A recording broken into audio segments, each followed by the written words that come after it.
itulah wahyu Berapa itu selama setelah Masehi, Mbak? 23 tahun, ya. Pak, nanti dulu, Tahun Pak. berapa setelah Masehi? Ya, nanti Pak, saya akan jelaskan. Itu di abad ke-6. Tapi apakah parameter kebenaran itu adalah dengan mengatakan kitab terakhir yang datang itu salah? Tidak. Itu tidak menjadi parameter kebenaran. Kenapa? Bahkan setelah Taurat baru muncul perjanjian baru. Kalau seandainya cara berpikir umat Kristiani mengatakan kitab yang lebih dulu ada, itu yang lebih benar, maka kitab kemudian salah, maka harusnya perjanjian baru itu tidak pernah benar. Bahkan Taurat itulah yang benar. Apakah Taurat dan perjanjian baru sejalan? Tidak. Saya bisa buktikan bertentangan. Contoh, Tuhan dalam perjanjian lama dikatakan bukan manusia. Tuhan dalam perjanjian baru dikatakan manusia. Kalau seandainya cara berpikirnya umat Kristen mengatakan kitab yang lebih dulu ada, itu adalah yang benar, harusnya umat Kristen malu. Kenapa? Kitab yang lebih dulu ada dijadikan perjanjian lama, kitab yang baru muncul dijadikan panduan berkeyakinan yang baru. Jangan hipokrit. Maka kami umat Islam tidak pernah mengatakan bahwa kitab yang terakhir datang itu lebih salah daripada yang baru. Kenapa? Yang terdahulu datang lebih mudah didistorsi karena terlalu panjang perjalanan yang harus dilalui oleh kitab itu untuk menentukan kitab itu masih betul atau tidak sesuai dengan firman Tuhan. Nah, saya akan menunjukkan kepada Anda kitab yang kalian pegang sekarang ini melalui perjalanan panjang hampir 1500 tahun itu mengalami berbagai macam distorsi, terjadi perubahan, terjadi terjemahan. Apakah kalian umat Kristen tahu siapa yang menerjemahkan? Tidak. Contoh, kalau saya tanya 72 Rabi Yahudi yang menerjemahkan dari kitab berbahasa Ibrani ke Yunani yang disebut dengan Septuaginta, kalian tahu tidak? Tidak tahu. Bagaimana kalian mengatakan kitab itu benar seperti yang ditulis Musa? Apa kalian bisa menjamin kitab yang kalian pegang perjanjian lama ini benar-benar ditulis oleh Musa? Nggak bisa kalian jamin. Kenapa? Bahkan seorang rabi, seorang Ibn Ezra pun mengatakan dalam buku ini, ya, bahwa Ibn Ezra meragukan penulisan lima kitab Taurat itu ditulis oleh Musa. Kenapa? Ada penulisan tentang kematian Musa di situ. Mustahil Musa menuliskan hari kematiannya. Maka dari inilah kami bisa mengatakan yang namanya Nabi diutus. Contoh, Nabi Ibrahim diutus, diselewengkan oleh orang setelahnya. Diturunkan lagi Nabi untuk meluruskan yang diselewengkan ini. Diutus lagi Nabi Musa, diselewengkan lagi. Bapak baca dalam kitab Bapak, Musa saja mengatakan, selagi aku masih hidup kalian sudah berlaku tegar tengkuk, apalagi ketika aku mati. Lalu ketika sudah banyak penyelewengan ajaran Musa, diutus Nabi Isa membawa Injil. Maka Injil ini adalah panduan untuk orang pada masa itu. Ketika orang menolak Nabi Isa semua, masa tiba-tiba dikatakan Injil adalah Injilnya masih ada, orangnya aja ditolak. Maka dihadirkan Nabi Muhammad untuk meluruskan dan memberikan pengajaran yang sesuai untuk nanti sampai akhir zaman, penutup para nabi. Maka bukan berarti yang pertama itu terjaga, lalu kemudian yang terakhir salah. Ini kan parameter yang keliru cara berpikirnya. Karena kalau memang seperti itu, artinya Bapak tidak pakai panduan perjanjian baru, Pak. Konsisten Bapak. Kalau Bapak menganggap kitab yang terdahulu lebih benar, pakai perjanjian lama, Pak. Di mana di situ mata ganti mata, gigi ganti gigi. Kan hipokrit jadinya, Pak. Ya, silakan Pak. Terima kasih Mbak, kan gitu. Jadi saya dapat ilmu bahwasanya setelah 600 tahun muncul Al-Quran untuk melengkapi, menyempurnakan yang di atas gitu ya, Torah. Enggak, saya tidak pernah Injil, mengatakan gimana? itu. Tolong Tapi jangan disimpulkan. Saya tidak pernah katakan. Rizal, Uni pernah bilang tadi seperti itu enggak? Saya katakan, saya tidak pernah mengatakan Al-Quran menyempurnakan. Kalau Al-Quran menyempurnakan, maka saya menuduh Allah menurunkan wahyu kepada Nabi Musa, wahyu yang tidak sempurna. Makanya Pak, jangan strawman. Strawman adalah logical fallacy. Ketika tidak saya simpulkan, lalu disimpulkan sendiri. Saya tidak pernah katakan itu. Kalau tadi kalau bertanya saya itu salah, siapa, mengapa? ya. Nah, ini kan saya clearkan ini. Bapak sedang menyimpulkan. Mungkin Tidak pernah saya. Itu menyimpulkan namanya Pak. Kan Bapak berarti. Bukan, saya bertanya. Jadi itu Al-Quran, jadi apa namanya tadi? Nah, makanya menyempurnakan dengarkan. atau apa? Bahasanya. Al-Quran itu kitab sempurna, bukan menyempurnakan. Beda Pak, menyempurnakan dengan kitab sempurna. Sebentar dulu, jangan dipotong dulu. Bapak kalau diskusi itu, sebentar. Nah, kitab Injil, Taurat adalah cahaya dan petunjuk untuk Bani Israel. Taurat adalah kitab sempurna pada masanya untuk kaum Musa. Dengarkan Pak baik-baik. Bukan untuk seluruh alam. Maka ketika Torah diberikan kepada Bani Israel, Mereka ingkar dan tegar tengkuk bahkan menyelewengkan kitab tersebut. Allah mengutus Nabi Isa Al-Masih putra Maryam untuk, kalau dalam bahasa Bible, menggenapi. Menggenapi itu tidak pernah bisa sampai detik ini kalian temukan artinya sama dengan meniadakan. Tapi kalau kalian bicara menggenapi dalam diksi bahasa Indonesia, silahkan kalian cari kemanapun bahasanya, ke planet Pluto pun. Yang namanya menggenapi ini sesuatu yang tadinya ganjil, kalau tidak dikurangi, kalau tidak ditambahi, akan jadi genap. Maka kami akui Nabi Isa Al-Masih putra Maryam membawa nasakh dan mansukh. Apa itu? Membawa firman Allah yang lebih relevan untuk kaumnya pada waktu itu. Bahkan meluruskan apa-apa yang diselewengkan oleh orang Yahudi. Kemudian mengajarkan apa yang benar, membenarkan kitab Torah. Bukan berarti Injil itu lebih benar daripada Torah, tidak. Tapi Injil itu dihadirkan untuk membenarkan Torah, membawa hukum syariat baru untuk umatnya Nabi Isa yang relevan pada masa itu. Nabi Isa tertolak. Maka kemudian Nabi Muhammad SAW membenarkan Torah, membenarkan Injil, dan membawa syariat baru, terbaru untuk umat sampai nanti kiamat. Apakah ini Tuhan artinya menggonta-ganti hukum? Tuhan. Ini siapa yang ini nih? Saya kah? Tuhan dalam istilah Islam artinya menasakh dan memansuh. Begitu, memberikan hukum yang relevan sesuai dengan zamannya. Ini yang kami imani dalam Islam. Bukan penyempurna. Kalau penyempurna artinya Injil tidak sempurna, Taurat tidak sempurna, lalu disempurnakan salah. Masa Tuhan kasih hukum tidak sempurna? Masa Tuhan begitu? Na'udzubillah min dzalik, Allah dituduh sifatnya seperti itu. Tapi Al-Quran kitab sempurna untuk umat Nabi Muhammad sampai seterusnya. Itu diksi yang tepat. Jangan diselewengkan, jangan diputar balik. Biarkan diksi tersebut seperti itu adanya. Karena beda, menyempurnakan dengan sempurna itu beda. Memakan dan makan itu beda. Tolong belajar bahasa Indonesia dengan baik dan benar untuk teman-teman yang di bawah dan untuk Pak Rotas tentunya. Silakan. Terima kasih Mbak atas pencerahannya. Saya sangat berbahagia nih bisa makin luas pengetahuan saya Mbak. Cuman begini, tadi Mbak bilang kan itu kitab sempurna. Tapi di situ ada di dalam menyangkut Torah lah, Injil. Cuma saya kepengen di forum ini karena saya kan tinggal 25% lagi. Kira-kira saya bisa dapat nggak dari Mbak itu mana yang disempurnakan supaya saya pelajarin gitu loh. Contoh, Torah itu yang salah itu di mana, kayak Injil itu yang mana, supaya kami ada bahan gitu loh. Bisa nggak saya dapat nggak itu? Apa Oke, yang udah bisa, sempurna bisa. itu? Saya bisa sekali karena itu adalah materi saya, kritik teks. Betul. Jadi begini Pak, saya karena sudah bilang berkali-kali. Gitu. Ya, saya nggak salah paham kan? Ya, Bapak diam dulu. Kalau Bapak biar nggak salah paham, makanya Bapak dengarkan dulu ya. Di mute dulu yang lain. Di mute dulu. Nangin di mute dulu. Teman-teman perhatikan ya. Saya sudah mengatakan berkali-kali, Al-Quran saya tidak mau mengatakan Al-Quran menyempurnakan. Saya katakan Al-Quran sempurna. Apanya yang sempurna? Hukum-hukumnya sempurna untuk orang-orang Islam. Semua dasar-dasar hukum, rukun-rukun untuk agama Islam ada di Al-Quran. Dan penjelasannya ada di dalam hadis. Itu poin yang harus kalian pahami, ya. Nah, kemudian mana Torah yang disempurnakan? Saya sudah bilang. Taurat, Injil, Zabur itu tidak ada lagi. Kenapa? Yang ada hanyalah kitab yang bercampur yang dianggap Taurat, Zabur, Injil. Mana dia? Itu yang kalian pegang. Dari mana buktinya bercampur? Bahkan diakui sama sekolah kalian. Itu asumsi Anda, jangan berasumsi lah. Kalau tidak bisa diskusi bagus-bagus. Mbak Ripa, tolong adatnya. Mbak Ripa, boleh saya mau, saya kalau bicara, saya kalau bicara mau membuktikan langsung. Saya dulu saya Mbak tidak. Ripa, mohon izin, saya posisi tinggal 15% lagi, saya turun dulu Mbak, nanti kapan-kapan kita ketemu bisa nggak kira-kira? Karena Boleh, baterai saya masalah. Tiap hari silakan ke sini, saya selalu bersama Bang Datu ataupun dengan Ustaz Arif. Ya, saya udah like kok Mbaknya udah. Ya. Makasih Mbak ya. Jadi masuk dulu yang lain, baterai saya yang masalah ini. Saya pas lagi dulu nggak bawa charger. Saya follow ya. Makasih Mbak ya.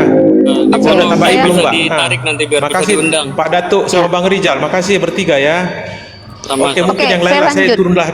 Saya lanjut ya pakai data. Silakan kita pakai data. Teman-teman kita langsung pakai data Enggak. ya. Saya turun aja dulu Mbak. Ya nggak Karena apa-apa, udah nggak apa-apa. mau Kan habis. 1,1 orang yang nonton yang harus saya sampaikan informasi ini penting Baik, buat oke, mereka. terima kasih. Ya. Teman-teman perhatikan bagaimana kita menganggap, bagaimana kita memposisikan kitabnya umat Kristen dan umat Yahudi, teman-teman. Maka ikutilah Rasulullah Shallallahu Alaihi Wasallam. Kabar-kabar dari mereka, wala tusaddiq wala tukadzab. Jangan dibenarkan, jangan didustai. Kenapa? Karena Rasulullah Shallallahu Alaihi Wasallam mengajarkan kepada kita telah bercampurlah kitab mereka berdasarkan riwayat yang disampaikan oleh Rasulullah Shallallahu Alaihi Wasallam terkait kitabnya orang-orang yang dianggap Taurat, Zabur, Injil. Baik, dan perhatikan Taurat itu adalah hukum yang diberikan kepada Nabi Musa alaihissalam. Dan kalaupun kita harus bertanya kepada umat Yahudi, tentu akan sulit mereka menjelaskan kepada kita, karena kitab yang mereka pegang itu sudah melalui masa ribuan tahun, sehingga tidak lagi sanadnya ada, terputus sudah sanadnya. Walaupun mungkin orang Yahudi mengaku punya dalam literasinya sanad, kita tanyakan kalau mereka memang mampu untuk menunjukkan kepada kita ini adalah ilmu. Tapi kalau tidak ada sanadnya, maka kita secara ilmu Islam menolak informasi yang telah terputus sanadnya. Ya, saya akan tunjukkan tentang kitab suci kitab yang bercampur. Bagaimana kita memandang kitab sucinya orang Kristen? Apakah boleh kita menghujat atau menghina? Tidak. Kita tidak perlu menghujat dan menghina kitab mereka, karena bisa jadi di dalam kitab mereka itu ada firman Tuhan. Ini dalam kitab hadis sahih saya sampaikan, ini menjelaskan tentang Quran surah Al-Baqarah. Bismillahirrahmanirrahim. Fawailul lilladzina yaktubuna alkitaba biaidihim summa yaquluna hadza min indillah. Celakalah mereka yang telah mencatat, menulis kitab dengan tangannya. Bukan hanya sekedar menulis ya teman-teman, tapi ini buah pikirannya, hasil prasangkanya yang tidak dari Allah Subhanahu wa taala, lalu mengatakan ini dari Tuhan. Maka mereka ingin berniat menjualnya dengan harga murah, teman-teman. Mereka inilah yang dilaknat oleh Allah Azza wa Jalla. Perhatikan, Rasulullah SAW mempertegas penjelasan ini dalam sebuah riwayat Sahih Bukhari nomor 6815. Ibnu Abbas radhiyallahu anhuma berkata, bagaimana kalian bertanya ahli kitab padahal kitab kalian yang diturunkan kepada Rasulullah Shallallahu Alaihi Wasallam lebih baru kemurniannya dan belum terkotori. Sedang ahli kitab, bayangkan diksi hadis sendiri, tidak menuduh kitab orang lain kotor, tapi memberikan parameter bahwa yang namanya kitab suci itu tidak boleh terdistorsi, harus murni dari Tuhan. Bayangkan teman-teman indahnya bahasa-bahasa Al-Quran. Sedang ahli kitab menceritakan kepada kalian dengan mengubah-ubah. Inilah yang disampaikan oleh para ulama kita, para Rasulullah Sallallahu Alaihi Wasallam, bahwasanya ahli kitab itu merubah kitab Allah dan menggantinya. Dan mereka tulis, Pak Nangin di mute dulu ya. Saya sudah mute berapa kali nih Pak Nangin nih? Nggak bisa di mute nih. Aduh, noise banget nih, ya. Dan mereka tulis Alkitab dengan tangannya dan berkata, ini dari sisi Allah, untuk mereka tukar dengan harga yang sedikit. Tidak sebaiknya ilmu yang akan kalian miliki mencegah kalian dari bertanya kepada mereka. Tidak, demi Allah, takkan kulihat lagi seorang di antara mereka bertanya kalian yang diturunkan pada kalian. Makanya di Komal ini, saya lebih cenderung ingin ditanya tentang agama saya, bukan menanyakan tentang agama orang Kristen. Kenapa? Rasulullah saya melarang kepada umat Islam untuk banyak bertanya kepada mereka Kristen, kepada ahli kitab saja. Tidak diizinkan banyak bertanya tentang kitab mereka. Kenapa? Itu tidak penting bagi kita. Tapi ketika mereka berbohong di hadapan kita, sayangnya saya sudah lebih dulu belajar kitab mereka. Maka saya mampu membuktikan bahwa kitab mereka itu berubah-ubah. Saya akan tunjukkan data, bukti bahwa kitab mereka berubah dengan secara akademik, dengan secara literasi yang jelas. Silahkan dibantah kalau kalian punya kemampuan untuk membantah saya. Saya akan tunjukkan bukti kitabnya mereka telah berubah dengan menghadirkan 4 sumber kitab Torah, kitab yang dianggap Torah ya. Saya tunjukkan kontradiksi 4 kitab suci. Bentar, nih. Perhatikan teman-teman, teman-teman bisa mengakses ya literasi ini. Di mute dulu yang lain. Ya. Saya punya materi teman-teman dari gurunda saya, Akhi Kamarudin, semoga Allah selalu merahmati beliau ya. Kajian beliau yang saya paparkan di sini berkat kerja keras beliau, saya memiliki materi yang bisa saya kembalikan kepada umat. Semoga ini menjadi pahala jariah bagi Akhi Kamarudin. Semoga Allah memberi kesehatan, memberikan rahmat kepada beliau. Dan di sini kajian beliau menunjukkan kalau merujuk kepada Torah Mesoret dengan sumbernya dari www.mechonmambre.org, kalian boleh lihat juga di Sefaria, maka kalian akan menemukan juga Torah Septuaginta di dalam literatur Septuaginta banyak sekali. Ada gulungan gulungan laut mati dan ada juga Torah Samaria. Pak Nangin dari tadi berisik sekali ya. Pak, saya turunkan dulu ya, Pak. Soalnya Bapak. Nah, maka satu ayatnya per ayat dikutipkan oleh ulama kita, oleh guru-guru saya. Di sini bahkan dalam kitab Kejadian pasal 1 nomor 8. Di sini dalam kitab teks Mesora, and God called the firmament heaven, and there was evening and there was morning a second day. Tapi perhatikan di tanda yang bergaris merah. And God saw that it was good. Kata ini tidak ada dalam teks Mesora tapi ada dalam Septuaginta. Perhatikan teman-teman, beda lagi dengan Dead Sea Scroll, beda lagi dengan teks Samaritan. Maka di sini teman-teman, lagi-lagi Genesis ya, ini tidak ada ditemukan dalam Hebrew. And there is no small dispute among them about this. Jadi teman-teman, catatan tambahan dari Origen Africanus juga mengatakan bahwa memang ada hal-hal yang ditambah dan dikurangi. Maka ini membenarkan, ini membuktikan apa yang ada yang disampaikan Nabi kita 1400 tahun lalu, bahwa kitab mereka sudah berubah-ubah, dan buktinya kita buktikan sendiri. Ini datanya. Kalau kalian mau mengatakan saya ngawur, silahkan kalian cross check sekarang juga. Jangan percaya sama saya. Percaya, kalau kalian tidak percaya sama saya, bagus. Buktikan kalau saya salah. Jangan cuma bilang saya ngawur tapi tidak bisa membantah. Lihat ini, dalam kitab teks Mesora, and on the seventh day, God finished his work. Tapi dalam teks Septuaginta, finish on the sixth day. Di sini hari ketujuh. Di Septuaginta hari ke-6. Ini namanya berubah tidak? Berubah tidak? Berubah. Maka maha benar Allah dengan segala firman-Nya dan wahyu yang disampaikan kepada baginda. Ini bukan cuma, ini baru dua guys. Ini baru dua bukti. Apalagi saya tampilkan semuanya ini. Nah, terlalu banyak. Ya, jadi inilah kami umat Islam kalau berbicara dengan pembuktian. Maka kitabnya orang-orang Yahudi dan Nasrani sekarang yang diklaim sebagai kitab Torah, Zabur, Injil, bagi umat Islam hanyalah kumpulan-kumpulan kitab yang diklaim sebagai Torah, Zabur, Injil yang tercampur di dalamnya catatan manusia yang sumbernya tidak jelas. Kedudukannya hanyalah sebagai apa? Hanya sekedar literasi. Tidak bisa dijadikan sumber informasi. Wallahu a'lam bishawab. Silakan yang lain. Ya, silakan. Ya,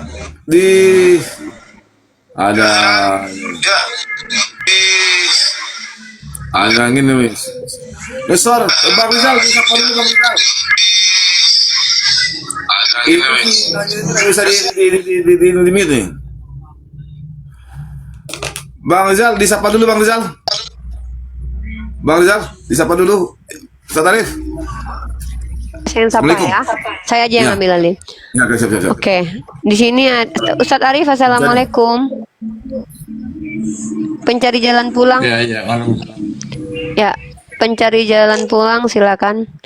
Saya akan tunjukkan kontradiksi nubuatan dalam Matius yang berkaitan dengan teks perjanjian lama, teman-teman ya, nubuatan yang tidak relevan. Halo, pencari jalan pulang. Oke, kita turunkan ya. Nangin, Pak Nangin, halo Pak Nangin. Ya, selamat sore Uni. Ya, selamat sore Pak, silakan Pak. Ingin membahas tentang kitab suci, silakan bertanya. Iya. Tadi kan sesuai dengan yang diyakini oleh Nabi Muhammad itu kan, Torah Musa tadi itu kan artinya nubuatnya seperti mirip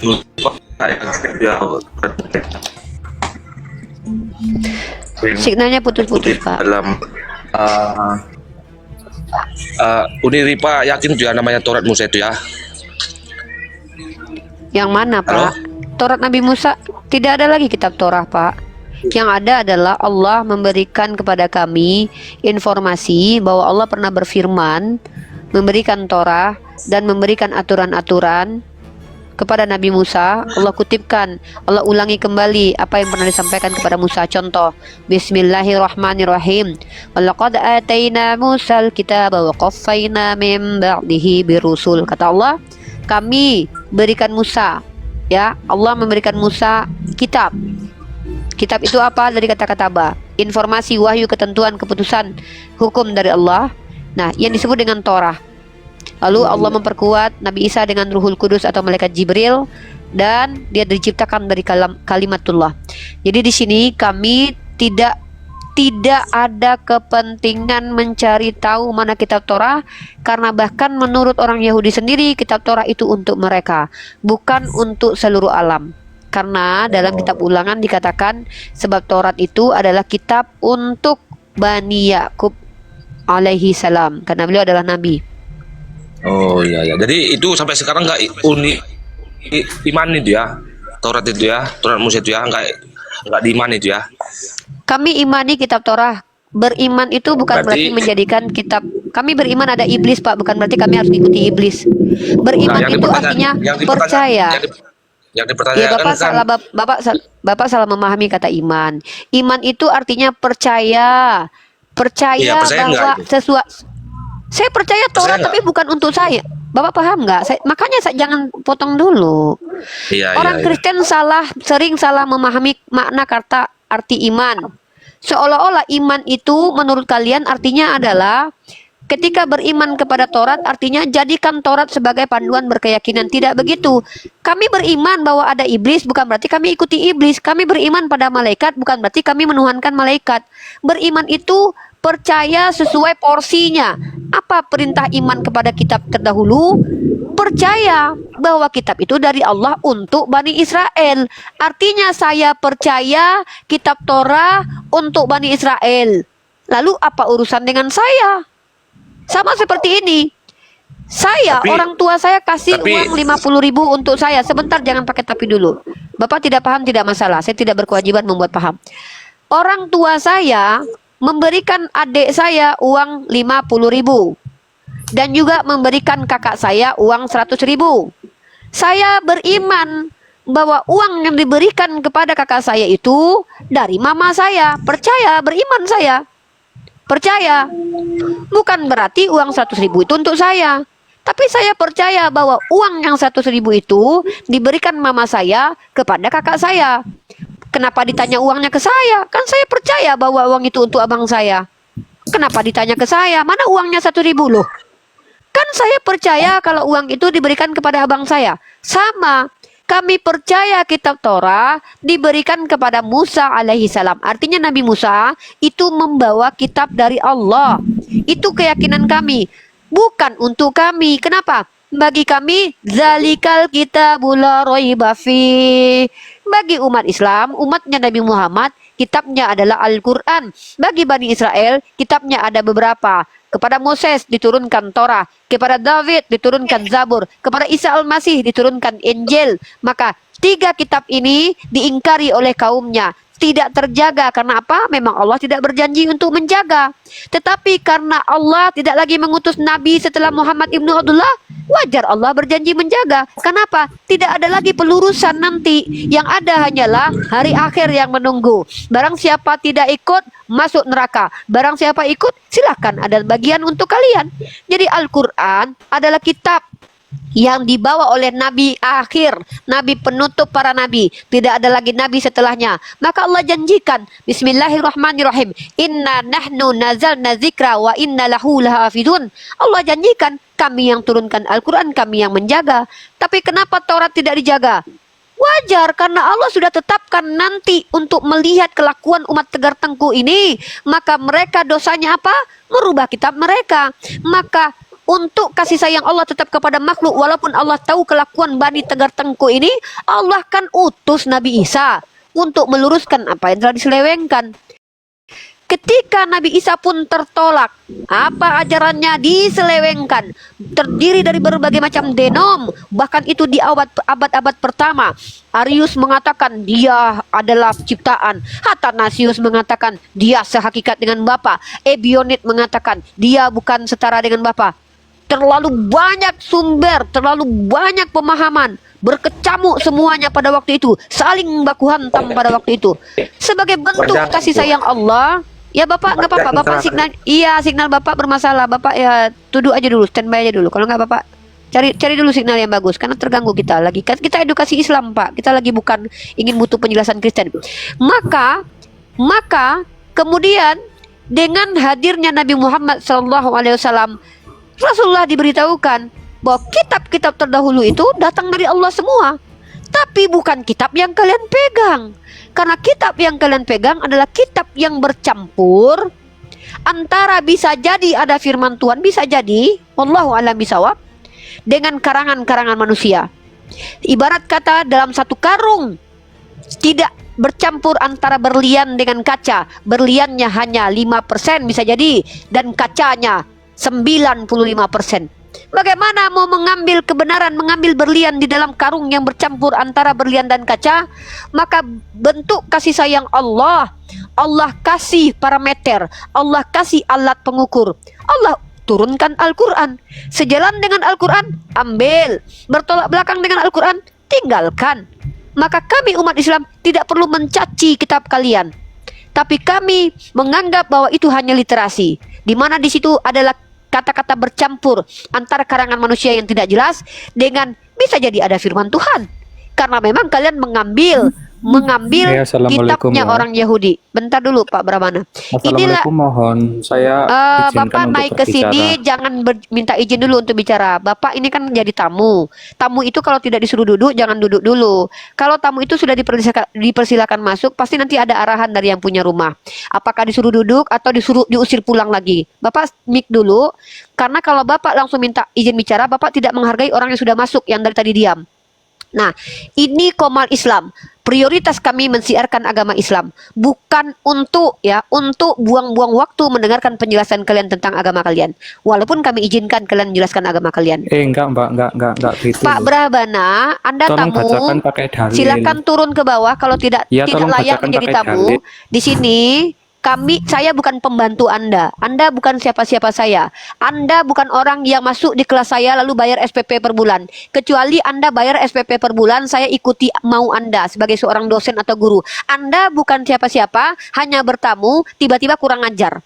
Masuk di Qomal kami, tidak diizinkan bersuara, minta pula makan. Ini namanya penjajah. Ketok pentok orang, diizinkan masuk ke kamar, tidur, hidupkan AC. Kurang ajar. Setidaknya tanya, saya boleh duduk nggak Mbak? Boleh nggak Anda duduk? Jangan-jangan kaki Anda kotor, kami nggak izinin duduk. Sudah pengen minta bicara. Ini dua orang belum diajak ngobrol. Kalau tidak punya adab saya maklum. Tidak punya ilmu apalagi saya maklum. Tapi minimal ikut aturan Qomal ini. Dimanapun saya berada, saya tidak mau Qomal Islam dijajah oleh orang non-muslim. Tidak berhak kalian menjajah kami, karena kami orang-orang merdeka. Oke, saya sapa yang baru masuk. Feng, muslim non-muslim? Masih Kristen, ya. Oke, standby dulu. 3 pertanyaan dari Feng untuk kami. Sor, muslim non-muslim?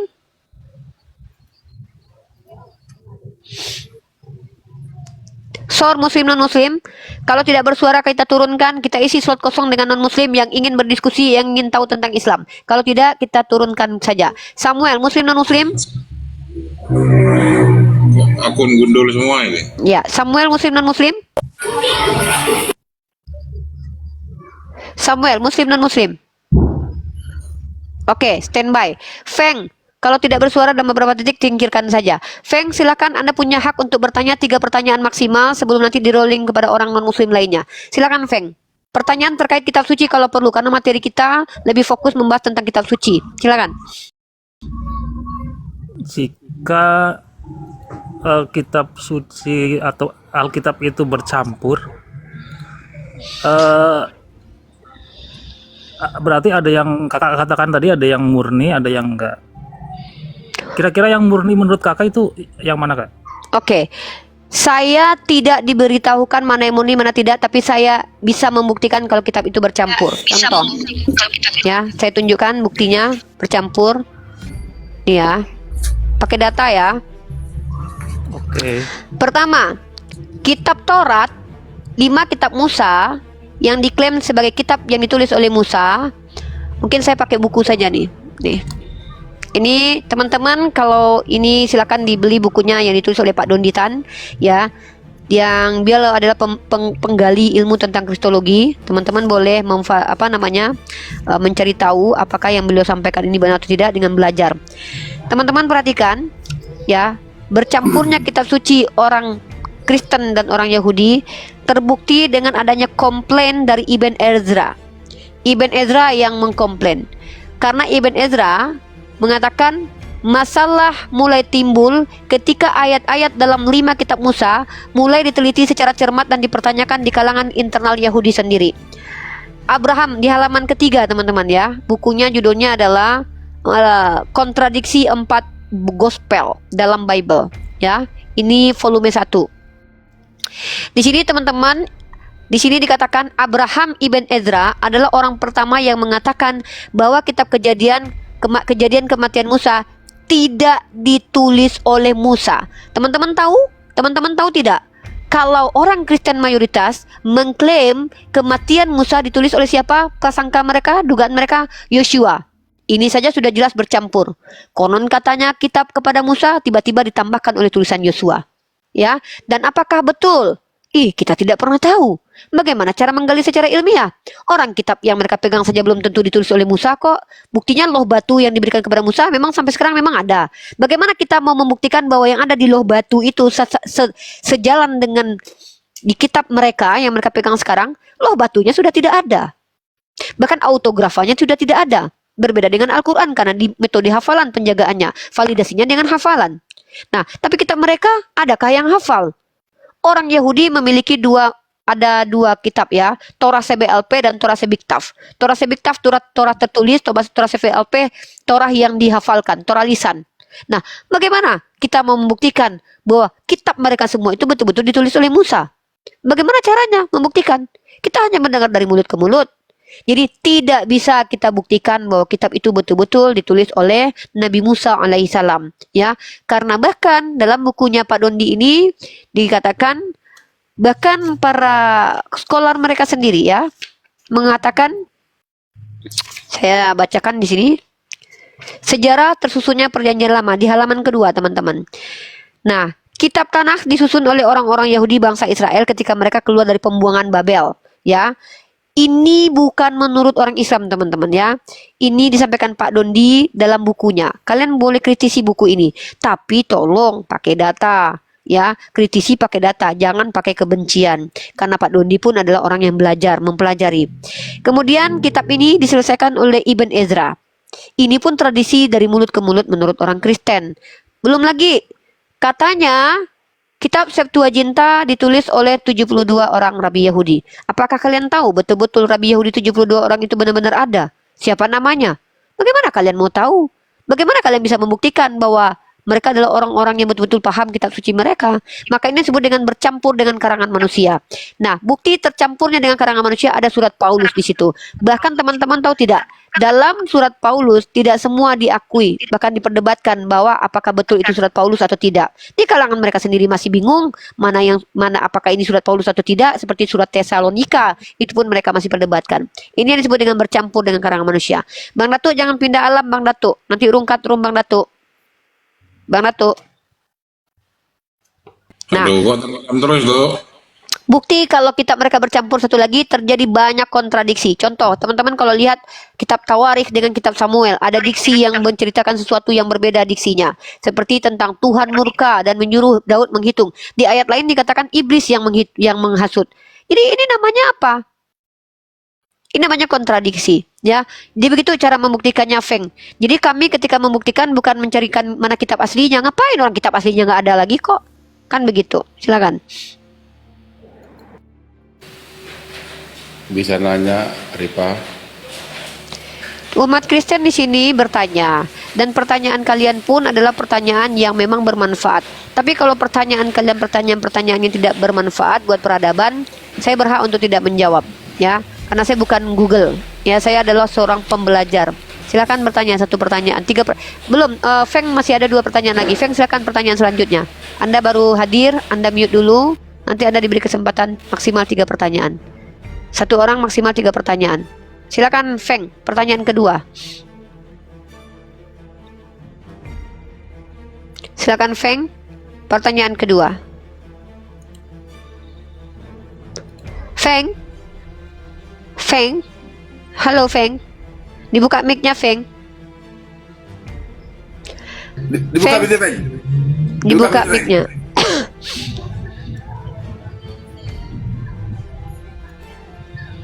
Dibuka mic-nya Feng. Halo?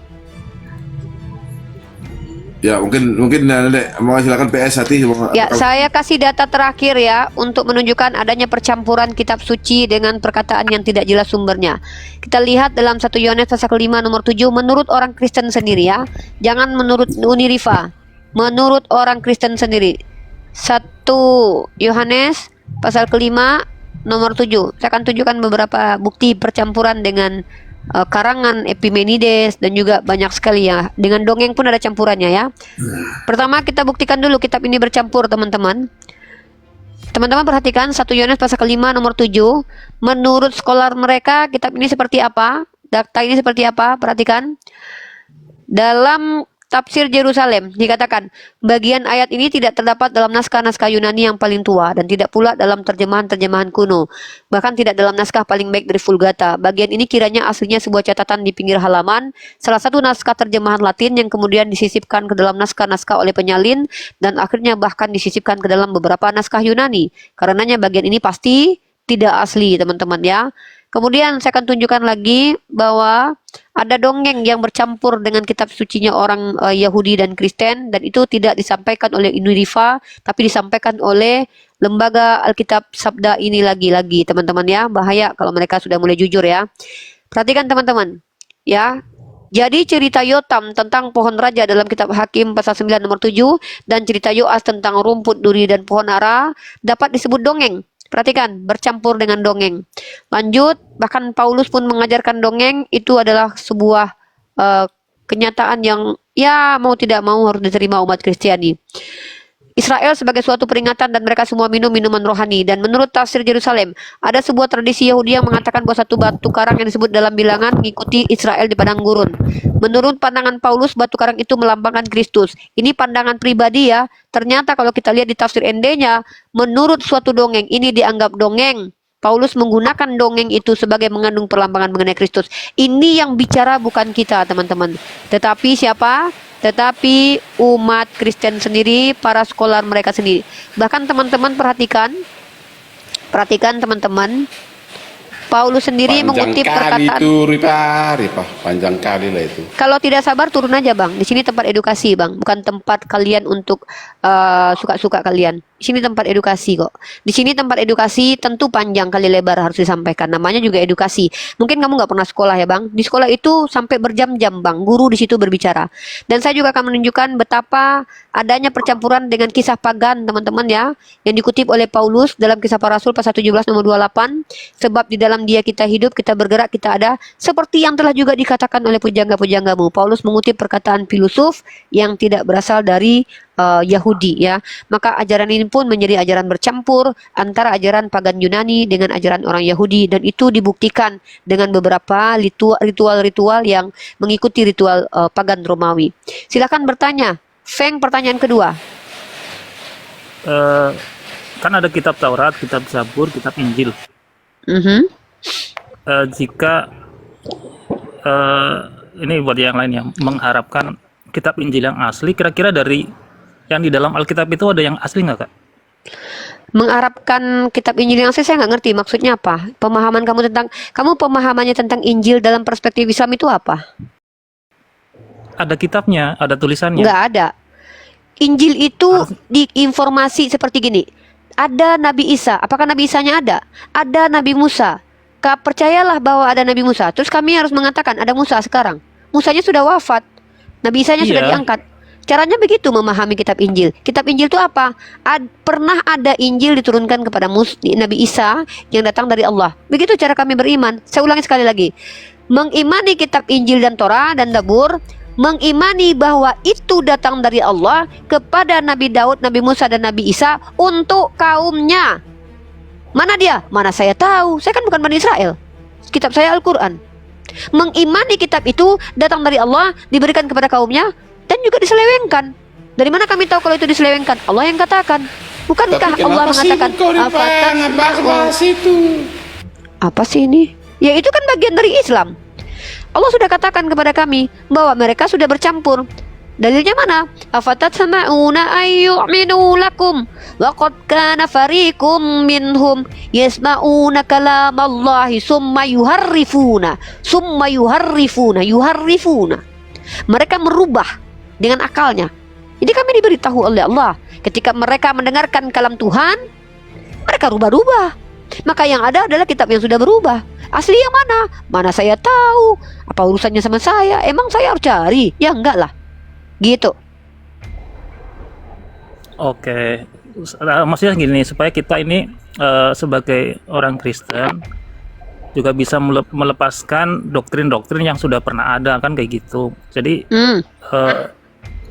bisa, misalkan kita ketemu yang benar-benar tulisan asli, kita bisa bangun fondasi teologinya dari baru lagi, kan gitu, Kak. Buat apa Anda membangun teologi dari kitab yang sudah bercampur dengan karangan manusia? Ibarat kata Anda punya kopi. Di kopi Anda sudah dimasukkan setetes racun dan Anda tahu itu. Anda tetap mau minum. Mau menyingkirkan racunnya gitu. Kalau saya buang itu kopi. Inilah sebagai bentuk rasa cinta Tuhan Rabbul Alamin. Dia utus Nabi terakhir untuk menunjukkan mana yang terang benderang, yang tidak bercampur. Ya terlepas Anda mau percaya atau tidak, gini saja Bang. Kalau Anda ingin membangun teologi, Anda jadilah seperti Yonatan Purnomo itu, yang terang-terangan mengatakan terjadi banyak kesalahan, 6.000 kesalahan terjemahan. Bahkan mengatakan Kodeks Sinaiticus tidak kanon. Ngeri loh. Yang dikritisi bukan terjemahan lagi loh. Kodeks Sinaiticus dikritisi sama Yonatan Purnomo. Bisa Anda membuktikan di antara kanon itu mana yang betul-betul firman Tuhan, mana yang bukan firman Tuhan? Bisa kalian menunjukkan itu? Nggak mungkin. Jangankan kalian, Yonatan Purnomo pun tidak mungkin pasti bisa menunjukkan mana yang dari Tuhan, mana yang bukan. Tapi kalian hanya bisa mengatakan itu tidak kanon. Artinya tidak kanon apa? Tidak terstandarisasi sesuai keinginan kalian per gereja. Kalau mau membangun teologi kembali, saran saya adalah pelajari kitab Anda. Ketika di situ sudah tidak mungkin lagi bisa dipilah mana yang benar, mana yang tidak karena terlalu banyak kontradiksi, kenapa menyusahkan pikiran Anda? Kenapa tidak menerima tawaran Tuhan yang memudahkan? Bukankah Yesus pun pernah berkata, masih banyak yang ingin aku sampaikan kepadamu, tapi kalian belum sanggup menerimanya. Aku akan meminta kepada Bapakku seorang penolong lain. Siapa penolong lain itu? Roh Kudus. Ya sudah, minta sama Roh Kudus. Minta sama Roh Kudus setiap hari. Saya membangun teologi yang betul. Minta sama Roh Kudus. Iya, minta sama Roh Kudus. Itu pernyataan bagus Kakak. Itu pernyataan Kakak bagus ya, yang terakhir sih. Ya silakan. Kalau sudah meminta sama Roh Kudus, jangan diskusi. Kenapa? Urusan Anda dengan Roh Kudus, bangun teologi baru. Masalahnya adalah ketika Anda mengajarkan teologi baru, bagaimana cara membuktikan kalau Anda itu telah ditemani Roh Kudus, bukan roh setan?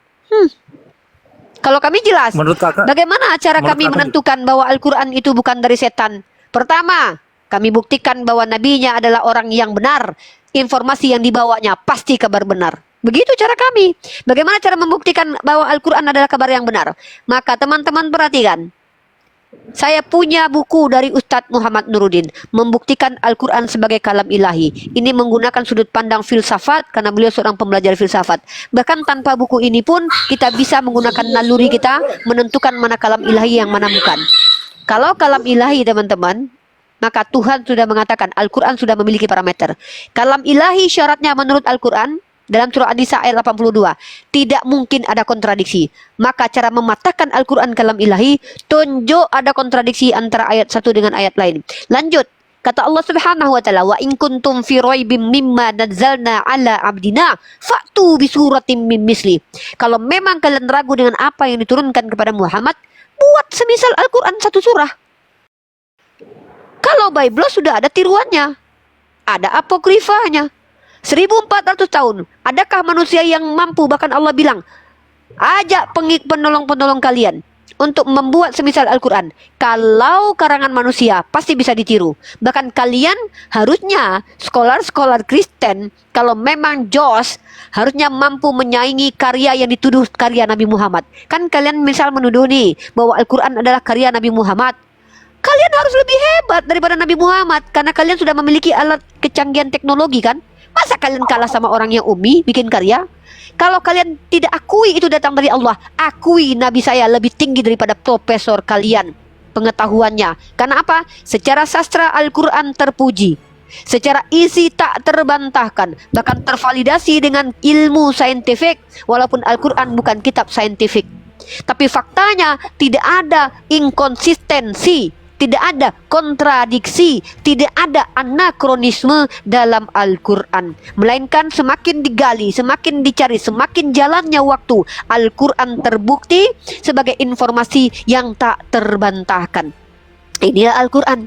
Buktikan kalau ini Al-Quran bukanlah firman Allah. Patahkan argumen Al-Quran. Begitu juga Al-Quran mengatakan, wa afala yatadabbarun Al-Quran. Apa kalian tidak mentadabur? Apakah kami terdoktrin? Tidak. Kami bukan umat terdoktrin, tapi kami adalah umat yang diberi wahyu dan diperintahkan untuk membuktikan wahyu itu benar atau tidak. Sepanjang hidup silakan buktikan. Saya membuktikan di saat umur saya 35 tahun. Umur saya 35 tahun, saya buktikan kebenaran Al-Quran. Dulu kemana saja? Dulu saya hanya ikut-ikutan. 35 tahun Kalau usia konteksnya, Kak. saya pelajari. Dan ternyata secara rasional tak tertolak, secara hati nurani tidak tertolak. Al-Quran adalah hukum untuk seluruh alam. Maksudnya apa? Untuk wanita ada hukumnya, untuk anak-anak ada hukumnya, untuk keluarga ada hukumnya, untuk orang kafir pun ada hukumnya. Adil, adil merata, karena Allah adalah Tuhan yang maha adil. Ini Islam. Begitu. Silakan. Karena saya mau berbuka di sini, nanti akan diambil alih oleh saudara Rizal. Rizal monitor. Uni izin mau berbuka sebentar. Noise, Uni, maaf. Ya mungkin saya close ya. Monitor aja. Mohon maaf sambil saya bicara saya close cam, saya izin sambil berbuka. Silahkan yang lain. Oke, Feng, Kak. kamu punya pertanyaan terakhir Lanjut ke sebelum saya konteks. pindah? Saat ini Kak, sebelum Kakak buka Kak. Kalau Al-Quran itu firman Allah seluruhnya, katanya ada yang sudah nggak konteks dengan zaman sekarang. Menurut Kakak gimana? Tunjukkan apa yang tidak sesuai dengan konteks zaman sekarang. Mungkin seperti yang Itu dikatakan yang, Kumaila, ayat perang misalnya. Saya kasih contoh ya. Saya kasih contoh. Apakah Ya, kamu ya, itu. menjamin bahwa tidak lagi terjadi perang? Kamu tahu tidak seluruh negara sedang mempersiapkan diri mereka untuk berperang? Jadi Al-Quran itu adalah panduan sepanjang masa. Nah, kalau di situ ada aturan berperang, kita baru merdeka belum sampai 100 tahun loh. Artinya implementasi Al-Quran yang kemarin itu para pejuang kita mengorbankan darahnya itu masih dipakai sekitar 100 tahun yang lalu, 90 tahun yang lalu. Dan apakah ke depan kalian meyakinkan diri kalau kalian tidak diperangi? Apakah zaman sekarang orang Islam ada yang tidak diperangi? Siapa bilang? Palestina masih diperangi. Apakah mereka tetap bersandar kepada konteks ayat-ayat bagaimana memperlakukan orang-orang yang sedang memerangi? Ada. Mana ayat yang tidak sesuai dengan konteks zaman? Jangan kalian berpikir kalau sekarang sedang baik-baik saja maka tidak berlaku ayat-ayat perang. Karena kalian sudah melewati fase perjuangan. Tapi apa kalian menjamin nanti tidak terjadi perang? Ini saya kasih data. Ya, ini saya kasih data. Nih. Nih ya. Jadi kita sesuai dengan jangan katakan bahwa tidak akan pernah terjadi lagi. Nah ya, kita ambil dari International Sindo, ya, kita pakai analisis, ya, pakai analisis kita. Nah, Sindo News, ya, tentara Eropa sangat dibutuhkan. Tunggu, mana ya persiapan perang? Nih, nah ini, nih, ya. Jadi jangan berpikir bahwa kalian pikir kalau seandainya negara-negara Eropa sana berperang terus kalian akan aman saja begitu. Dulu juga begitu Perang Dunia I. Dulu Perang Dunia Pertama itu hanya negara-negara di luar Asia. Tapi ujung-ujungnya Asia merambat. Betul. Kenapa? Karena memang sebegitulah yang terjadi. Mari kita lihat teman-teman. Kepala Komisi Eropa Ursula von der Leyen menyebut Rusia Dunia tengah mempersiapkan diri untuk konfrontasi dengan negara-negara demokrasi Eropa saat Amerika Serikat mengalihkan fokusnya ke kawasan Indo-Pasifik. Ini, perhatikan ini informasi. Maka apa kalian mengatakan bahwa Al-Quran itu hukumnya tidak relevan? Jangan mentang-mentang baru kalian berapa tahun kita merdeka. Perhatikan, orang-orang sombong adalah orang-orang yang hidup dalam perdamaian lalu mengatakan, ayat perang tidak berlaku lagi.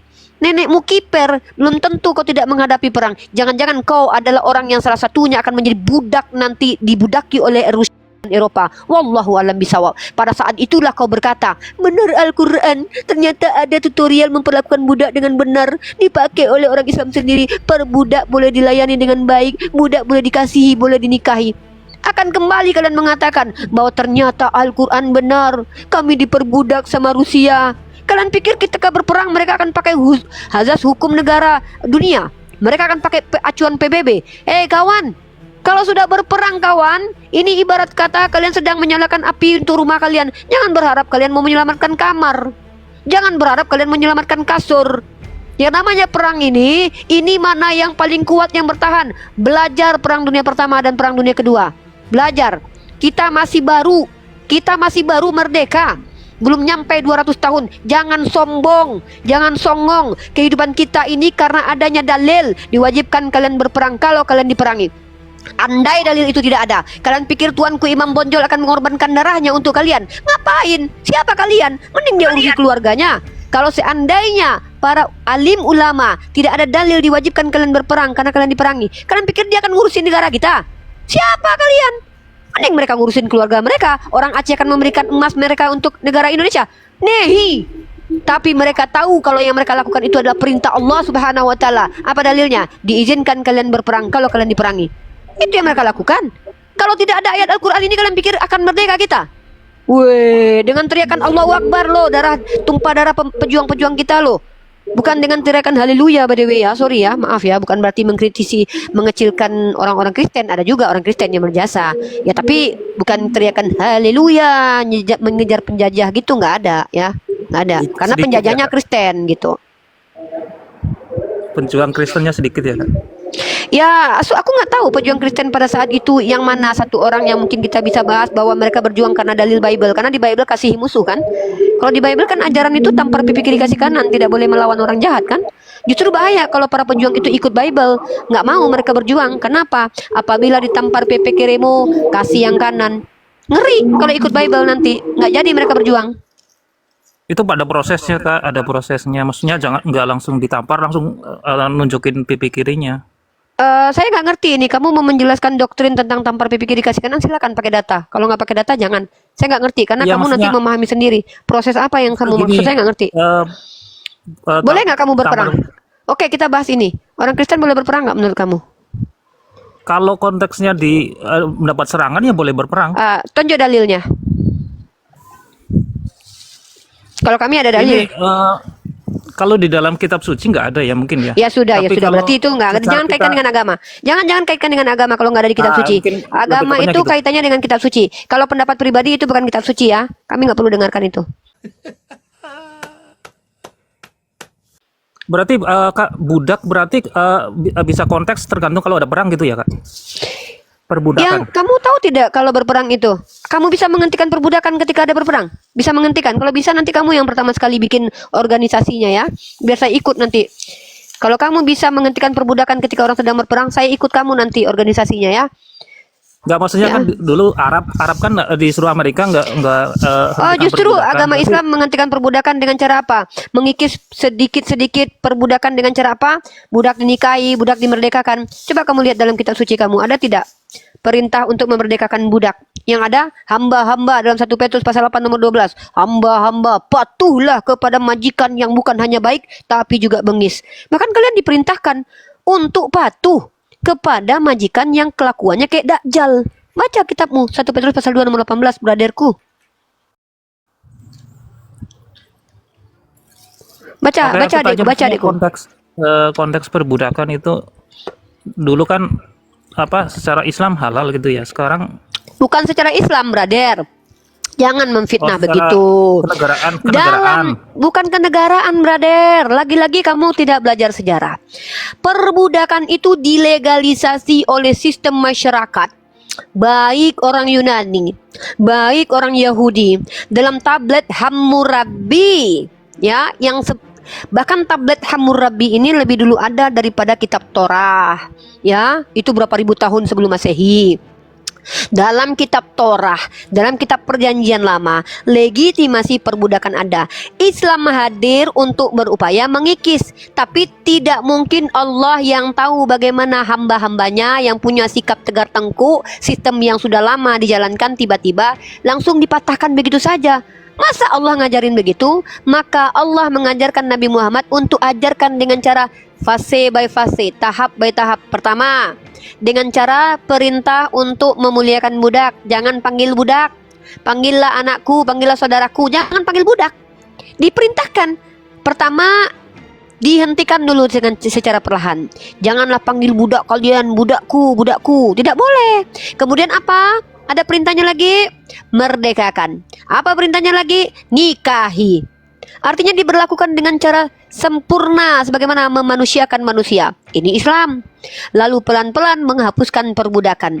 Dan kamu tahu tidak, penghapusan perbudakan di agama Kristen berlangsung tahun berapa? Bersyukur kamu kepada Abraham Lincoln. Harusnya kalian menuhankan Abraham Lincoln kalau kalian adalah manusia-manusia yang bermoral. Bahkan ketika Ya, Yesus udahlah. hadir ke dunia, Iya, Pak. loh, kan Abraham Lincoln yang menghapuskan perbudakan, bukan Yesus. Yesus memang datang menghapuskan perbudakan? Gak ada. Bahkan Paulus melegitimasi perbudakan dengan mengajarkan supaya hamba-hamba, budak-budak, slave, patuh kepada majikan yang bengis. Bahkan diajarkan Filemon itu kasus perbudakan yang sudah dimerdekakan, Kak. Kamu tahu tidak kasuistik dengan Kitab ajaran? Filemon. Kamu tahu tidak kasuistik dengan ajaran? Kasuistik itu artinya ada kasus-kasus seperti Timotius misalnya. Kan Paulus melarang untuk bersunat, tapi ternyata Timotius disunat. Itu suka-suka memang Paulus. Tapi kalau pengajaran apa kata Paulus? Ada dia. Jangan lagi ada perbudakan. Kalau memang seperti itu, kenapa para pastor zaman dulu masih memiliki budak? Kenapa Paulus mengajarkan kepada budak-budak untuk patuh kepada majikan? Kontradiksi lah. Maka kalau memang Paulus menghentikan perbudakan, mana suratnya yang mengatakan haram, berdosa, laknat bagi kalian yang memperbudak? Mana data? Filemon, Kak. Kitab Filemon surat Filemon itu. Izin bentar. Yang di bawah ya ada yang 10.000 ya, ada yang 1.000. Tolong di follow akun Ustadz Arif Erhadi ya. Ini akun kecil beliau karena akun besar kita bertombak. Mohon yang di 1.000 orang, tolong di follow akun beliau ini ya. Ya saya besarin dulu. Ya ini akun beliau, tolong ya di follow akun beliau ini ya. Di follow akun beliau karena akun besar kami tertombak. Ini sebagai pengganti nih saya ini. Karena akun beliau yang akun Arif ini sedang tertombak akun besarnya. Tolong di follow ya, di follow akunnya. Ya, di follow akunnya. Namanya tuh gak kelihatan tuh. Siap. Ya, di follow akun beliau nih ya, di follow akun beliau nih, karena akun beliau sedang tertombak yang besarnya, jadi ini akun kecil, mohon di follow ya sebagai ini sebagai apa ini aja, intermezzo aja. Dilanjut ini Rifa, intermezzo aja Rifa. Di follow ya akunnya Arif Erhan ya, khususnya yang di atas. Oke lanjut Rifa. Ya, pertanyaan terakhir sudah diambil oleh Feng, gantian yang lain biar yang lain juga bisa bertanya. Oke, silakan yang lain, silakan Kelvin, ada Keiko di sini, silakan, ada yang mau tanyakan, silakan Kelvin, silakan dibuka, silakan ditanyakan, silakan Kelvin, Keiko, silakan Keiko, ada yang tanyakan Keiko, dibuka mic-nya.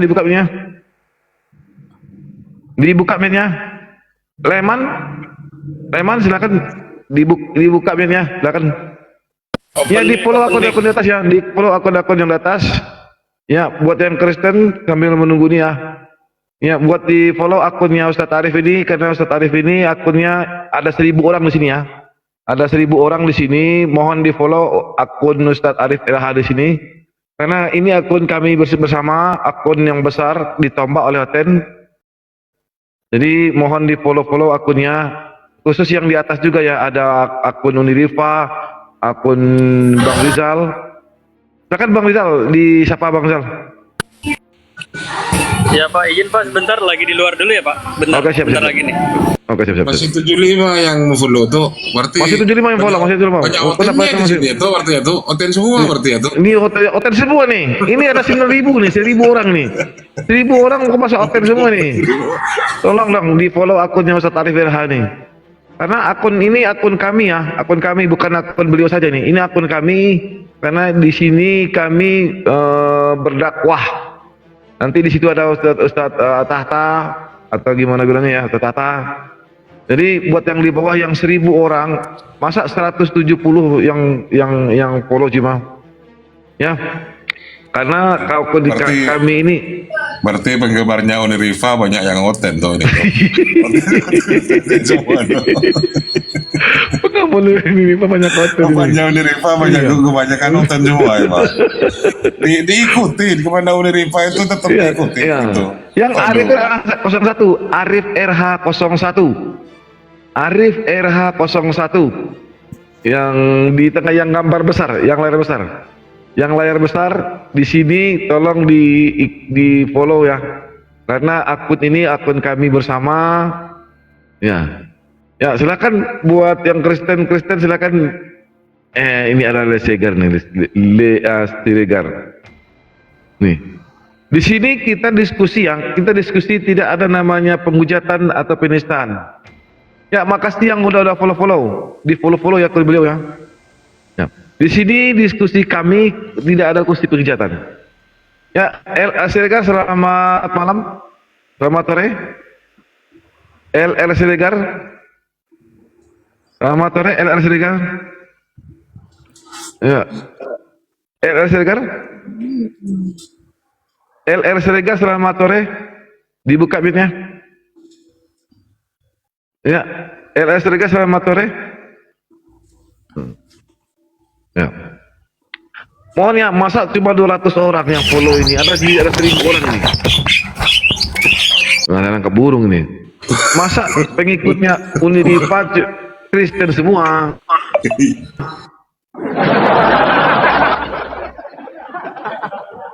Masa pengikutnya Uniriva Kristen semua? Ini akunnya Ustadz Arif RH ini. Ya. Ya, biar kamalnya akunnya besar karena akun kami yang besar ditombak. Sampai tanggal berapa Ustaz Arif? Enggak, saya banding semalam itu. Oh, dikabulkan. Ya. Alhamdulillah. Mantap. Nanti kita akan itu aja. Iya, ini 20 ya. Oke, alhamdulillah. Ada peringatan, ada notes. Ada catatan dari TikTok itu. Pelanggaran berkali-kali berpotensi akun Anda diblokir secara permanen gitu. makanya kita besarkan akun ini. Kamu yang melanggar katanya, kamu yang melanggar berkali-kali berpotensi akun Anda diblokir permanen katanya. Iya. Ya, buat yang di bawah tolong ya. Ini ada namanya. Masa yang 800-an cuma ini aja ya. Ya, jadi pengikutnya Uniriva ini yang banyak ini. Pengikut Uniriva ini. Ela Serigar, selamat malam. Selamat sore.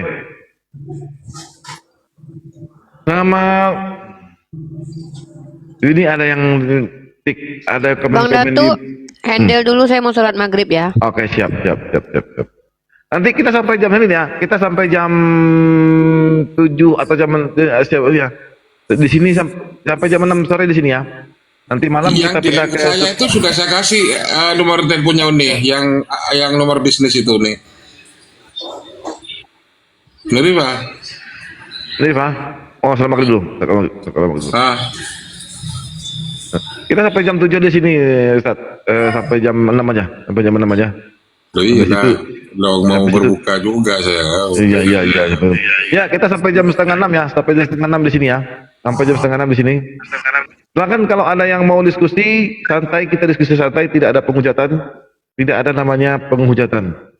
Karena penghujatan itu tidak akan menjadikan agama kita benar, agama kita itu baik. Buah dari sebuah ajaran itu adalah penghujatan. Buah ajaran itu adalah tingkah laku penganutnya. Kalau ajarannya benar, maka insya Allah sekurang-kurangnya pemeluknya tahu diri. Ya, silakan. Makin Anda nampakkan hujatan terhadap Islam, makin kelihatan beginilah ajaran Kristen itu. Yang buat di bawah ya. Makin nampak hujatan Anda terhadap Islam, makin makin nampak sikap Anda itu sebenarnya apa? Agama Anda itu seperti apa? Ya. Enggak masalah bagi kami. Jadi buat yang di bawah silakan, kalau ada yang ini human apa nih? Human Legend. Selamat malam. Sore. Human Legend dibuka pinnya. Waduh, kok tenggelam dari tadi itu, nanti nge-report itu. Oh iya. Repot ini, payah juga nih.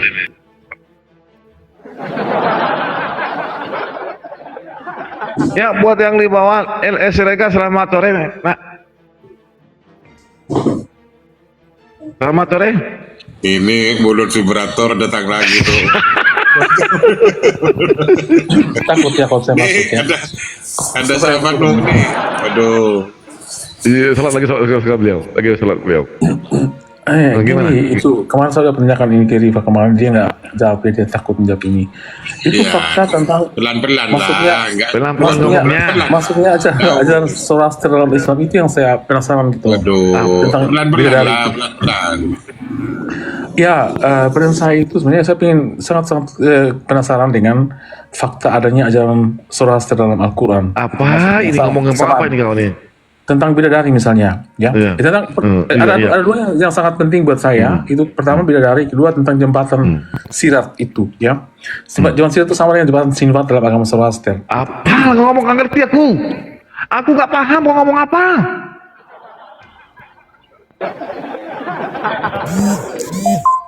Aku nggak paham kau ngomong apa, Amadius. Gini. Masa kamu nggak ngerti? Gini. Oke. Alfabet A, B, C, D, E. Coba ngomong alfabet dulu. Jangan mute begini dong. Enggak. Begini, Coba kau ngomong alfabet dulu. Pertanyaan pertama tentang fakta adanya bidadari di dalam Al-Quran yang sama dengan agama Zoroaster. Karena bidadari ini hanya ada dalam agama Islam dengan Zoroaster. Coba tunjukkan datanya. Datanya. Ada itu dalam surat berapa itu? Di mana? Tentang penciptaan bidadari. Ini bermasalah bagi saya karena bermasalah. dua agama yang hanya agama Islam dengan Zoroaster. Di sini jelas-jelas bahwa Islam jelas bahwa Al-Quran mengambil dari agama Zoroaster. Dan Jangan ngejekin Om. Enggak saya bisa buktikan itu sebenarnya. Pelan-pelan lah, Daus. Pelan-pelan ngomong itu. Bahasanya, bahasa yang ditampilkan sama Daus ini dimengerti nggak? Dipahami? Enggak. Saya bisa lebih cepat dari ini, tapi kalau saya sudah pelan ngomongnya ya. Dan saya rasa ini kan sengaja untuk membunuh karakter saya tidak bisa berbicara. Ini membunuh karakter ini. Kamu diam ya. Saya sudah jelas. Saya rasa teman-teman yang sudah mengerti. Artikulasi bahasamu itu diperjelas. Saya yang dengernya bingung. Maksudmu apa? Kamu yang bingung, tapi yang lain mengerti. Yang di bawah tolong ketik. Bingung nggak? Kamu itu yang si Amadeus bilang nggak bingung katanya. Yang di bawah. Tak paham, bingung, nggak jelas, bingung. Aduh. Yang di bawah aja bingung. Diam kamu, saya ngomong ya.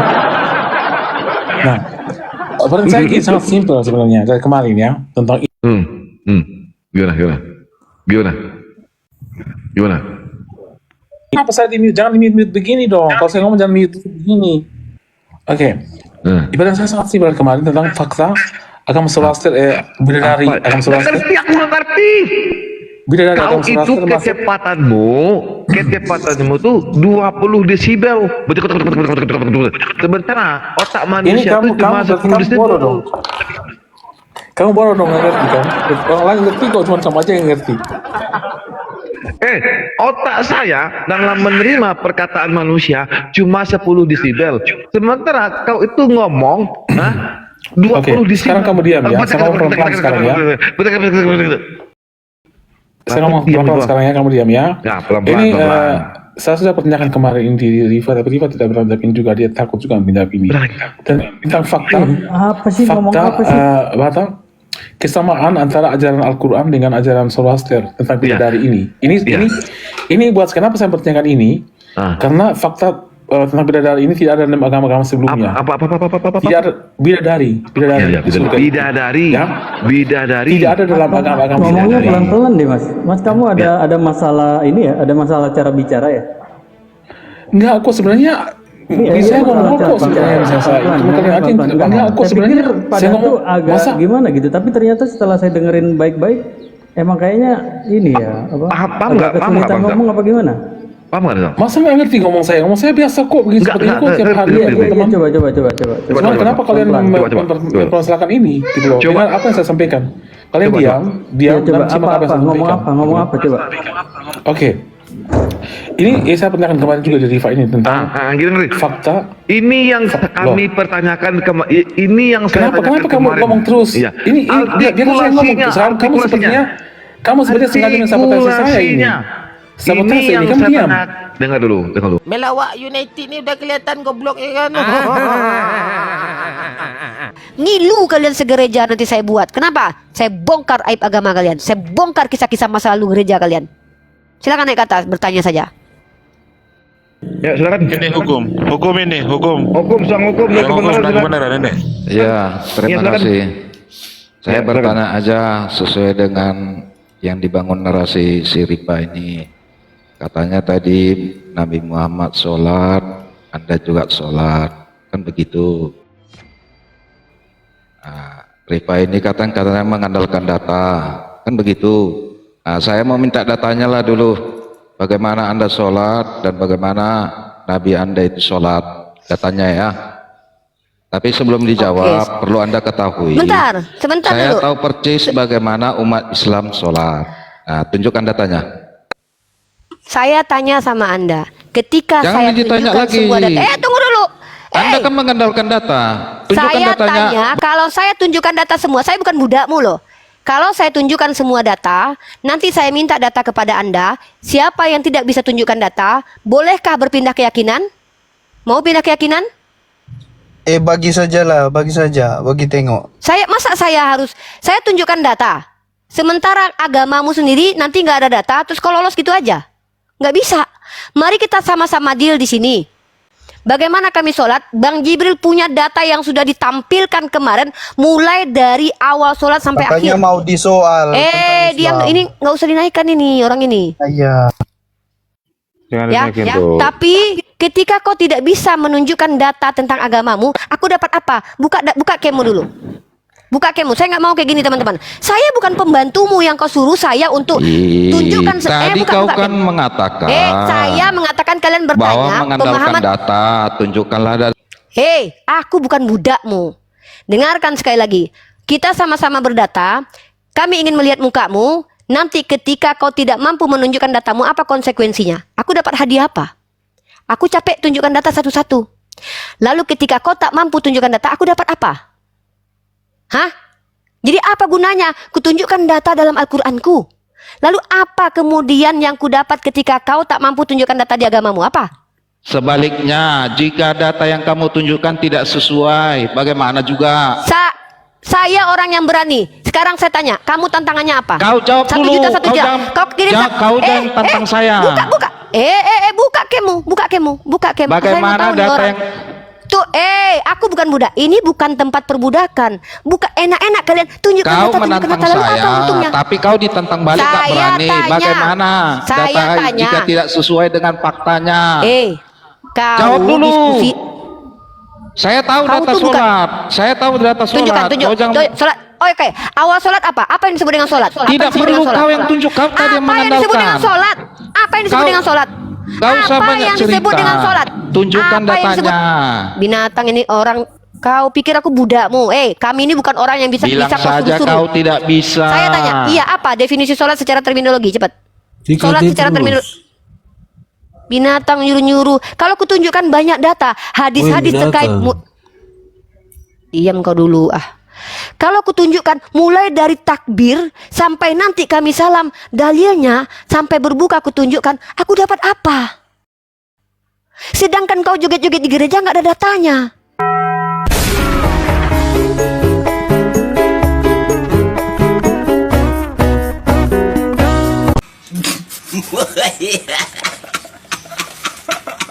Hah? Sedangkan kau begini tanganmu nggak ada datanya.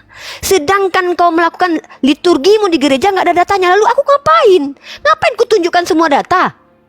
Ngapain ku tunjukkan mulai dari Allahu Akbar takbir sampai nanti aku salam? Ku tunjukkan semuanya satu persatu. Lalu aku dapat apa? Mau nggak kau berjanji? Seandainya satu saja permintaanku tak terpenuhi, berani kau mengatakan, buka mukamu, kau katakan Islam agama yang benar. Setelah aku tunjukkan semua dalil rukun-rukun sholat, sunnah-sunnah sholat, berani nggak? Enak aja kau ngerjain orang di sini. Kau pikir kami pembantumu? Kau suruh-suruh?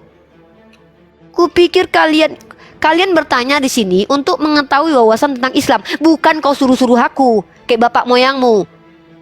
Kau pikir aku bodoh bisa kau suruh-suruh begitu? Kitabmu aja nggak jelas kok. Ada kau diajari kawin sama Tuhanmu? Ada kalian diajarin cara kawin sama Tuhan kalian? Tuhan kalian aja nggak kawin. Enak aja deh nyuruh-nyuruh kita kayak gitu. Dapat apa aku? Ribuan hadis nih. Dengar nih, Ustadz. Ini yang mau kutunjukkan Ustadz. Bayangkan Ustadz. Akun besar ini Pak Supir. Oh iya. Perhatikan teman-teman ya. Ustadz Arif itu 15.622 kata tentang sholat teman-teman. Itu mau kutunjukkan sama dia. Mulai dari kata takbir, sujud, tumak nina dan segala macamnya mau ku ajarkan ke dia. Terus aku dapat apa? Sekalian kau beli buku. Kau beli buku dalil tentang rukun sholat, kan ada bukunya. Ngapain ku tunjukkan kau? Nah sekarang ku tanya balik. Kalau kami memiliki aturan semua baik yang rukun maupun sunnah, kalian itu di gereja jingkrak-jingkrak begini-begini yang ngajarin siapa? Terus kalau aku sudah tunjukkan data, kau nggak mampu tunjukkan data, terus aku dapat apa? Air ludahku hilang gitu aja. Karena kalian bukan bertanya ingin tahu pemahaman Islam, tapi kalian merintah-merintah saya seolah-olah saya ini budakmu. Kok aku pula diperbudak sama orang berkulub? Gak bisa, say. Orang yang tidak berkulub aja belum tentu bisa memperbudak aku, apalagi kalian yang tidak berkulub itu.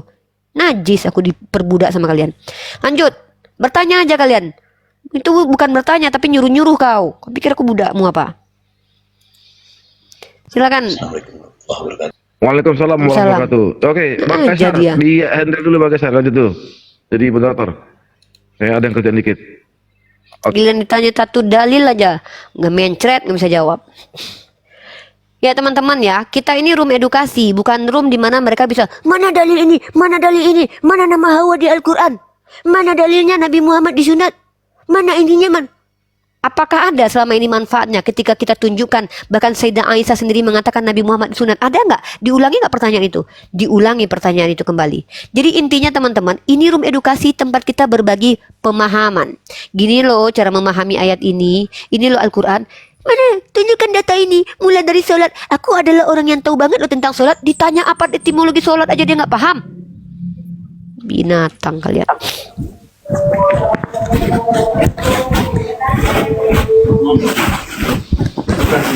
Satu-satu. Siapa yang mau bertanya? Yang bertanya aja. Bila Nabi Muhammad disunat? Nabi Muhammad disunat saya tak tahu kapan. Kapan Tuhan kau disunat? Oke.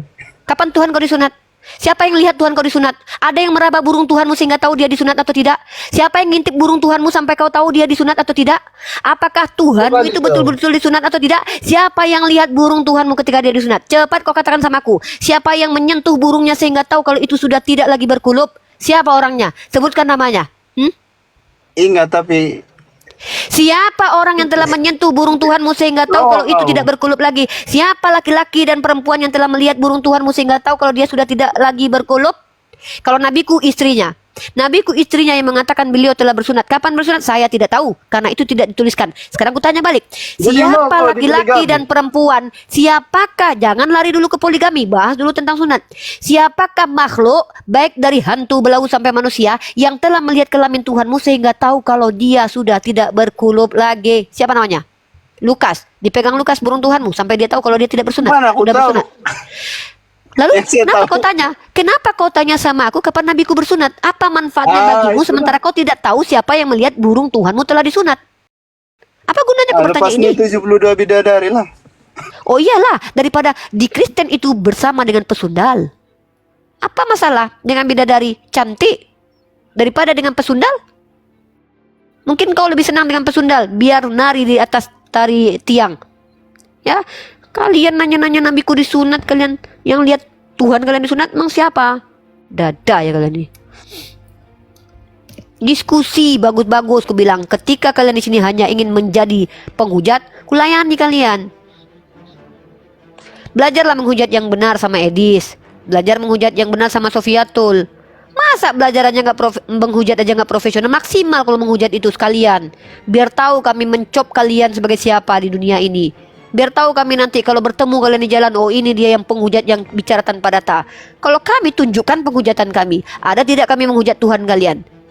Tunjukkan datanya. Disuruh bertanya tentang Islam, kalau menghujat kalian. Kalian ditanya Tuhan kalian siapa yang lihat burungnya, diam kalian mencret. Disuruh tanya, ya kalian yang tidak mau ODGJ seperti mereka tadi ya, jangan lupa beli minyak kemiri saya. Ya, minyak kemiri saya ini menghilangkan bulu-bulu kalian yang telah dicabut oleh Bang Zuma dan Cak Tata dan Bang Jibri yang telah mencabutnya akan tumbuh kembali sehingga kalian punya harga diri lagi ya. Nggak perlu kalian sahadat beli ini. Buat yang botak boleh ya ini? Yang botak, yang kemiri bakar bagus. Yang ini nanti insya Allah pakai, ini masih yang belum dioplos sama rosemary. Nanti next time kita pakai rosemary. Insya Allah semakin ada kandungan rosemary dan minyak kemirinya, nanti insya Allah mudah-mudahan semakin diperkaya dengan bahan-bahan yang bisa menumbuhkan rambut. Yang oten yang bulunya sudah tercukur oleh Bang Zuma, boleh kembalikan harga diri kalian dengan membeli minyak kemiri hitam ini ya. Mandi kalian pakai ini. Mandi ini. Ini minyak yang diurapi. Penuh dengan roh-roh. Ya, silakan. Baik, selamat sore Frika, Veronica Kasima Sirata. Selamat sore. DM akun ini yang mau pesan. Teman-teman pesan DM akun ini ya. DM akun ini nanti saya kasih nomor handphone, kita bisnis lewat aplikasi hijau ya. Ya, nanti ya kita lewat aplikasi hijau guys. Di DM saya kasih nomor handphone, kita ngobrol lewat WhatsApp. Ya, mana tahu ada yang nanti order 1 ton nanti. Ya, di sini tempat edukasi, bukan tempat kalian suka-sukanya nyuruh-nyuruh kami. Mana dalil ini? Mana dalil itu? Giliran ditanya yang nyuruh kau nyembah Yesus siapa? Ah, jadi begini. Pada mulanya Firman bersama Allah. Apa kayak gitu? Sani Grafik, selamat sore. Sani Grafik, sore. Sani Grafik, selamat sore. Hempaskan.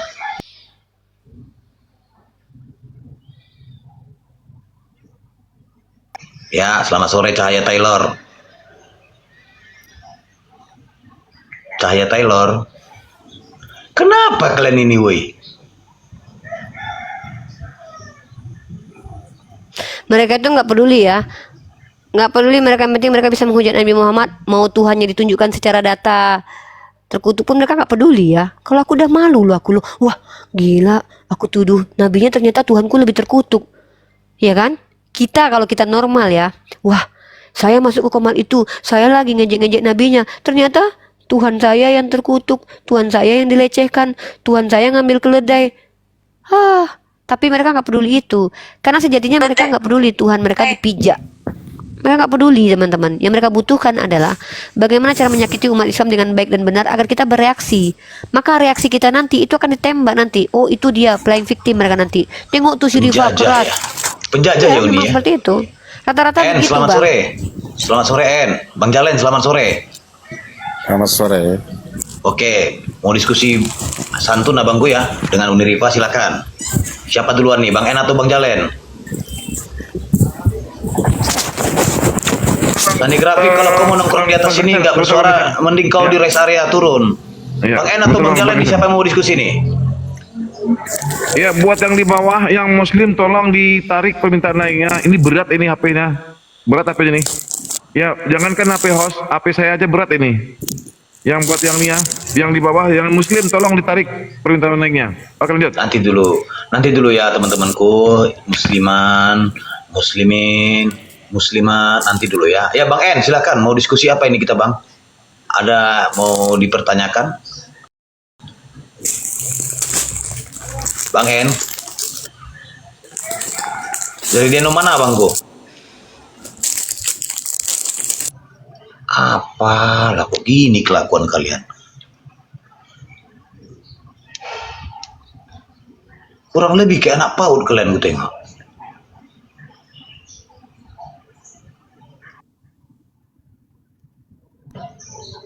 Naik. Ya, kita panggil dulu Datuk. Kita panggil dulu ya. Opening dulu kita ya. Ya, bismillahirrahmanirrahim. Kepada sahabat Arif RH Official, sahabat API, Apologet Islam Indonesia, tap jemarinya sampai layar kalian pecah dan jangan lupa follow akun host narasumber di atas. Follow akunnya Unirifa, Bang Arif, Ustadz Arif dan semuanya ya, juga saya sendiri. Saya Kaiser Nero, Ketua Dewan Pimpinan Pewarta Bukit Golgota menyiarkan langsung di live di frekuensi 3,1 FM Ajaran Kasih Mati. Sekali lagi saya ingatkan untuk narasumber Tritum, Kristen, Katolik, Protestan, Wanes atau yang menuhankan kenal Potmio, sesembahan pelak Pajero, penyembah double speaker stereo, jika merasa cerdas dan akademis, boleh kau naik dengan penuh optimis, tapi kalau cuma congor, bacot dan pesimis, mending kau turun, meratap dan menangis. Jangan naik ya, ingat sekali lagi, yang naik jangan tantrum, kesurupan, serangan jantung atau gangguan kejiwaan.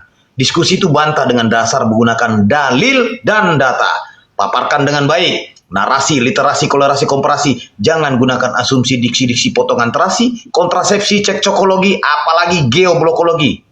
Diskusi di sini tanpa pakai urat, tanpa hujat menghujat, tanpa ajaran sesat, inspiratif, tidak mengenal kontradiktif, dan pastinya bukan provokatif. Selamat datang di kebenaran bagi yang menerima, dan selamat bingung buat kafir yang kuar-kuar seperti ODGJ mencari ketiak ular. Sekian.